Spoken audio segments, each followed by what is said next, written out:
I want to show an example of the kind of tweak you'll need to do to use Excel to analyze a flood frequency analysis of a particular stream, to do a flood frequency analysis. So the data I've plotted here, this is a graph of the discharge on the y-axis versus the log of the exceedance interval on the x-axis for a river near Cleveland, Alabama. And this is actually quite a common kind of graph. Now remember, this kind of graph where you're actually graphing the log of EI versus discharge is not 100% correct.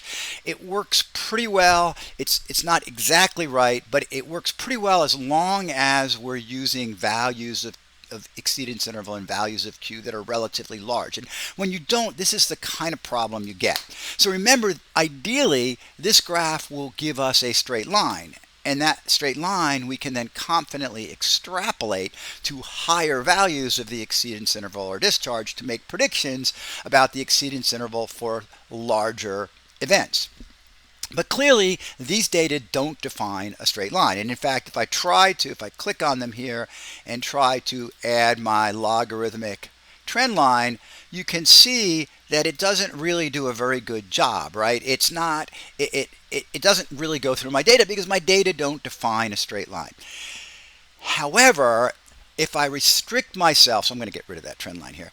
If I restrict myself just to values that are on the larger end, in other words, just looking at this curve, if I restrict myself to values, for example, of the discharge greater than about 9,000, that portion of the curve is nearly linear.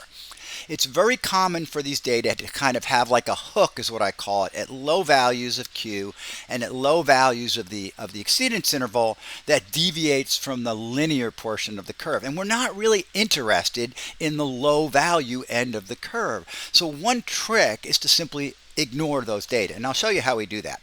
What I'm going to do is we're going to say, what did I say? Just looking at the curve, I'm going to just select, I want to fit a curve just through the data that have discharges greater than 9,000 cubic feet per second. So remember, we're plotting EI on the x-axis versus Q on the y-axis. These are columns E and F. And I want to restrict myself just to values that are greater than about 9,000.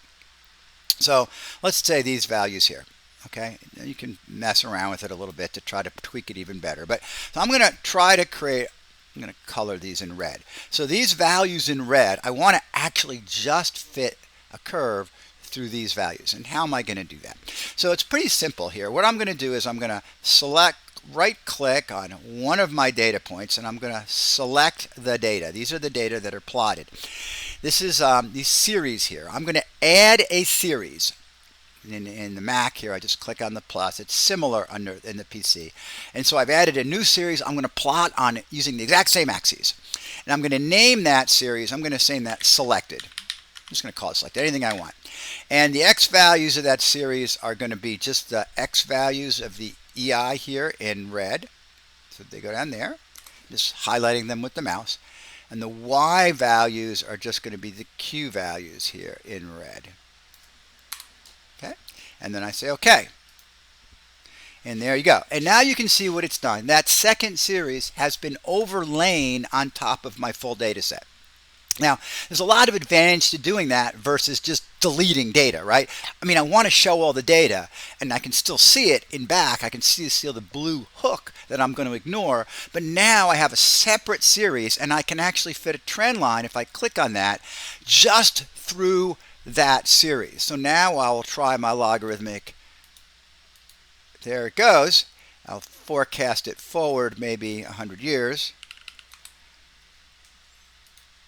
And there we go. And now you can hopefully see that that does a really good job actually of fitting the data that are larger than have Q larger than 9,000. And so that's the part of the curve that I can feel more confident extrapolating to higher values of the EI and higher values of Q. So the idea is we're sort of eliminating from our fit those low values of Q that create that kind of hook and restricting our fit just to the higher values that appear to lie along a straight line.